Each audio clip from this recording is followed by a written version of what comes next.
Homebrew coming at you with a beer review. We're back with our Rogue Ales reviews, stuff that came out of the mixed pack, 4 different beers, and we've got the classic here today. It's the Dead Guy Ale. This thing's been around for a long time. This is just one of their classic beers from Rogue. Now, you know what's better than this though?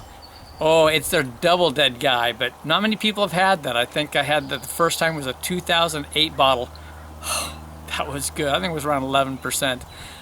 So, Dead Guy Ale. This is a German Maibock, and it's 6.8% ABV, 40 IBUs. Gotta love it because they've got the ingredients in all of these for all the homebrewers. The malts on this are 2-row, Crystal 15, and Munich malt. And the hops are Perle and Strata, and the yeast is their proprietary classic Packman yeast that's made for them by Yeast here in Oregon. I've never really analyzed this before, so this should be fun. It's just something I've enjoyed, and I've even got an old classic bottle back in my office, so let's get into it. Here we go. I'm not gonna get away from planes today. These stupid training planes. Oh, they drive me crazy. All right, take a look here. I love the color on this. It's like a beautiful honey, really, is how I kind of see it. You know, you might call it an amber, but this to me is just a beautiful honey. We've got a full 1-finger head. It's just an off-white, almost has that orange honeyish color built into the head a little bit. Let's get the nose. Oh, I do love the scent on this. It's such a unique beer. It's not exactly like a German Maibock. They've got their own twist with the yeast on there, and the hops maybe a little, not too far though from the classic. But what I like is you get that yeast character. It's really wonderful. You really do get kind of a Maibock type character. You get this honey-esque scent on it. You get a beautiful like apricot type scent on it as well. But there are other like fruit esters that kind of you do get with this. You've got a little bit of some apple on there. It's slightly tangy. There's little bits of earthy character to it.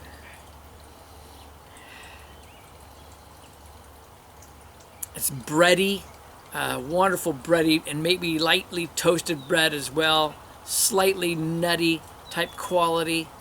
Oh, it's just wonderful. There's light floral notes to it.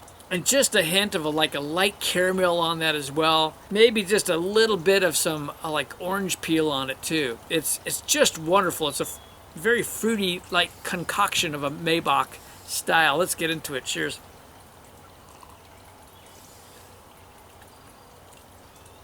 Now I warmed it a little so it wouldn't be super cold, so I could pull in the scents and the taste. I love the mouthfeel on this. It's a medium mouthfeel. It's amazing how well it actually coats your mouth for this style of a beer. It actually has just that little bit of chew aspect, if you will, which is so different for something like this. It's not a crisp beer. I mean, it just rolls through your mouth, coats it with all these fruity esters, which is wonderful. I'm still getting exactly pretty much everything that I said before. There's not as much of the apricot on there as there is on the nose, but you're still getting the fruity esters. You still get a bit of an apple quality. The bitterness makes you almost think of apple skins. I love the light caramel and almost towards a hint of toffee type quality. I just really love this breadiness to it. It's just a beautiful bread quality. A little light spiciness to it from the hops. I have to admit I'm partial to this. I've enjoyed this for so many years. So I'll come back with some numbers in just a moment. So for style, German Maibock, I'm not going to say I'm an expert. I do like Maibocks. I do love so many different styles from the Bavarian regions. It doesn't quite meet their category exactly, you know. It's in that vein, it's in that style, but it's not really a German Maibock, truly. So I'm going to go ahead and I'm going to give this an 86 in terms of a Maibock. But in terms of overall, I have to go up because I just love this beer. It just has so many qualities, and that mouthfeel is so wonderful, and that sweetness on it is just great, that breadiness, etc. I'm going to give this a straight up 90. It's not like a world-class beer per se, but it's just a very well crafted beer. Here it is again. It is the Dead Guy Ale from Rogue Ales out of Newport.